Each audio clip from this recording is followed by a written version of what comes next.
Hola, bienvenidos a una nueva emisión de noticias por France 24. Los saluda Andrés Mesa Muñoz. Vamos con los titulares. Estados Unidos suma presión a la economía de Venezuela. La Casa Blanca anunció que se quedará con el petróleo de uno de los buques que fue incautado y anunció que confiscará más de estos navíos. Desde Oslo, la opositora y Nobel de Paz María Corina Machado pide ayuda contra Nicolás Maduro.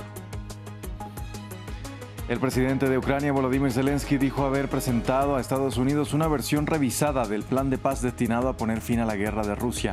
De otro lado, el jefe de la OTAN advirtió a sus aliados que podrían ser el próximo objetivo de Moscú.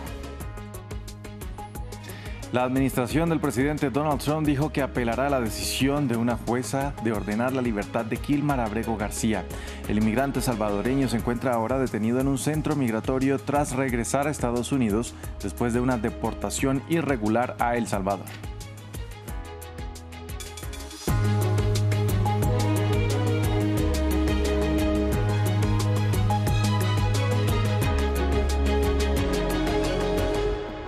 Empezamos en Estados Unidos, que informó que el buque petrolero que fue incautado a Venezuela navegará hasta puerto estadounidense, donde será confiscado su cargamento de petróleo.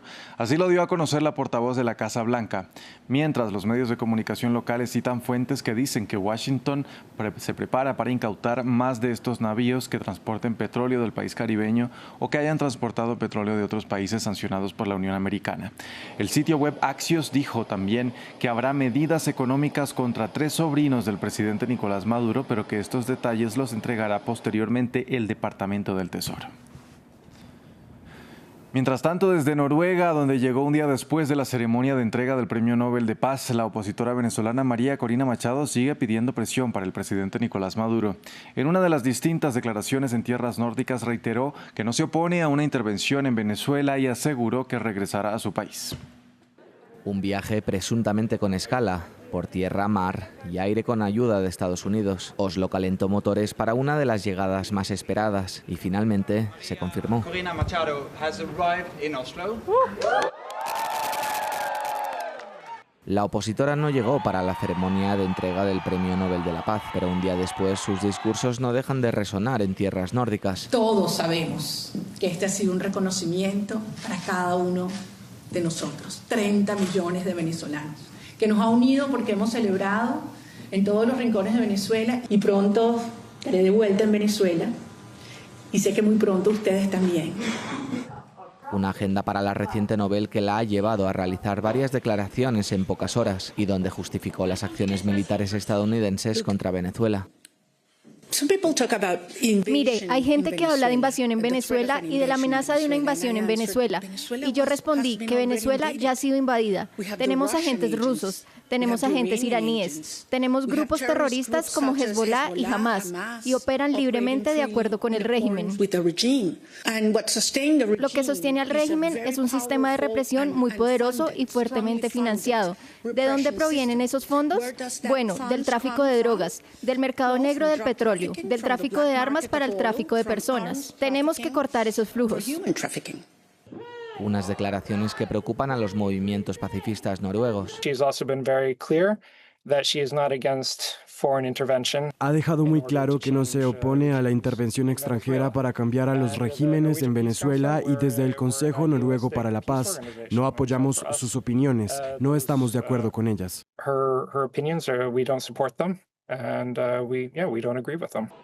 Por su primera aparición pública desde enero, la opositora dejó decenas de titulares e intenciones, entre ellos que volverá a Venezuela y será con todos y todas las que tuvieron que salir del país, sin decir cómo ni cuándo sería. Cambiamos de tema. En Ucrania, el presidente Volodymyr Zelensky dijo haber presentado a Estados Unidos una versión revisada del plan para poner fin a la guerra de Rusia. Esto mientras en Londres se realizaba una reunión de la coalición de voluntarios, la alianza internacional liderada por Reino Unido y Francia para apoyar a Kiev y que se centró en las garantías de seguridad para Ucrania en medio de la presión de Estados Unidos. El lunes en Londres, el primer ministro británico, el presidente francés y el canciller alemán mostraron su apoyo al presidente ucraniano. Desde entonces, se han multiplicado los intercambios. El miércoles, los 3 líderes europeos mantuvieron una conversación telefónica de 40 minutos con el presidente estadounidense. El objetivo, avanzar en un plan de paz para poner fin a 4 años de guerra en Ucrania, mientras Donald Trump ejerce presión y muestra cada vez más su impaciencia. Les gustaría que asistiéramos a una reunión este fin de semana en Europa y tomaremos una decisión en función de lo que nos respondan. No queremos perder el tiempo. A veces hay que dejar que la gente se las arregle sola y otras veces no. Decidida a alcanzar una solución negociada, Kiev entregó el miércoles a Washington una nueva versión de su plan para poner fin a la guerra. Se trata de una contrapropuesta al plan estadounidense presentado hace 3 semanas, un texto que Kiev y los europeos consideraron demasiado favorable a Moscú, ya que preveía ceder a Rusia territorios no conquistados. Volodymyr Zelensky recalcó que la entrega del Donbass es el principal punto de desacuerdo. Los rusos quieren todo el Donbass y los estadounidenses están buscando fórmulas. Hablaron de una zona libre económica. Los estadounidenses lo llaman así y los rusos zona desmilitarizada. ¿Quién gobernará ese territorio? No lo saben. Ante la postura estadounidense, los europeos intentan recuperar el control en la batalla diplomática sobre el futuro de Ucrania. Tras la reunión del jueves por videoconferencia de la coalición de voluntarios, está prevista una nueva reunión el lunes en Berlín.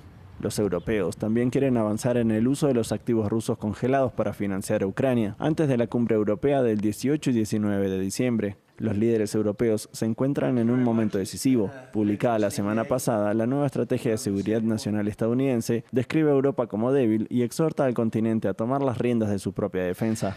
Desde Alemania, el secretario general de la OTAN, Mark Rutte, advirtió a sus aliados que estos podrían ser el próximo objetivo de Rusia. Sus declaraciones se dieron en el marco de la Conferencia de Seguridad de Múnich, en la que el jefe de la alianza también instó a intensificar los esfuerzos de defensa como el gasto y la producción, a pesar de que muchos integrantes no sientan la urgencia de la amenaza de Moscú. Somos el próximo objetivo de Rusia y ya estamos en peligro. Cuando me convertí en secretario general de la OTAN el año pasado, advertí que lo que está sucediendo en Ucrania podría suceder también en los países aliados, que tenemos que cambiar a una mentalidad de guerra. Semanas de protestas callejeras en Bulgaria derivaron en la renuncia del gobierno encabezado por el primer ministro Rosen Selyakov. El ahora exmandatario hizo el anuncio justo antes de que el Parlamento votara una moción de censura y a menos de 3 semanas de que el país adopte el euro como moneda oficial. Las movilizaciones fueron impulsadas por el enojo público contra la corrupción y la incapacidad de sus sucesivos gobiernos para erradicarla. El presidente del país pedirá la formación de un nuevo gobierno. Si esto fracasa, una administración interina gobernará hasta que se celebren nuevas elecciones, las 8ª en los últimos 4 años. No tenemos ninguna duda de que en la próxima moción de censura, por 6ª vez, el gobierno recibirá apoyo y la votación no pasará. Sin embargo, para nosotros, las decisiones de la Asamblea Nacional solo tienen sentido cuando expresan la voluntad del soberano. Por lo tanto, les informo que antes de la moción de censura, hoy el gobierno renuncia. En noticias del sudeste asiático, los ejércitos de Tailandia y Camboya recrudecen los enfrentamientos después de que este lunes rompieran una tregua vigente desde hace 6 semanas. Los combates han causado al menos 19 muertos entre civiles y militares de ambos lados. Según declaró el mismo presidente estadounidense Donald Trump, se espera que este jueves llame a los mandatarios de ambos países para volver a sofocar este conflicto territorial histórico sobre la demarcación de zonas sagradas. En el norte de Camboya, cerca de la frontera con Tailandia, cientos de personas acuden cada día para huir de los combates. Este padre de familia ha recorrido unos 100 kilómetros antes de encontrar refugio en este municipio. Lo más importante es tener que comer. Hemos traído comida solo para unos días, pero si los combates se prolongan, mi familia se quedará sin nada que comer. Más de 500.000 de personas han evacuado las regiones fronterizas, escenario de intensos combates desde el domingo. Tailandia y Camboya se acusan mutuamente de haber reanudado las hostilidades. En estas imágenes difundidas por la Marina tailandesa se ve un ataque dirigido contra un edificio presentado como un centro de control de drones camboyano. Phnom Penh denuncia una violación del derecho internacional y advierte que el conflicto podría empeorar. Si no se toman medidas para pedir cuentas al ejército tailandés por sus acciones ilegales, la situación podría agravarse. Hoy el ejército tailandés invade Camboya. Mañana podría hacer lo mismo con otros países más débiles o más pequeños que él. Camboya y Tailandia llevan décadas disputándose porciones de territorio a lo largo de su frontera, heredadas del trazado colonial. Ambos países ya se habían enfrentado el pasado mes de julio, antes de firmar el 26 de octubre un acuerdo de alto el fuego bajo los auspicios de Washington, una tregua que solo duró 6 semanas. En Estados Unidos, la Casa Blanca anunció que la administración de Donald Trump apelará a la decisión de una jueza de Maryland que ordenó la liberación de Kilmar Ábrego García, el hombre que fue deportado erróneamente a El Salvador, donde fue encarcelado en el centro de confinamiento del terrorismo. Desde el país centroamericano o por orden de la justicia de Estados Unidos, Ábrego fue repatriado a territorio estadounidense, donde fue encerrado de nuevo en un centro de detención de migrantes del ICE, un encierro que según la jueza no contó con autoridad legal. Mientras, en paralelo, Ábrego García enfrenta otro proceso que la Fiscalía estadounidense lo acusa en Tennessee de tráfico de personas.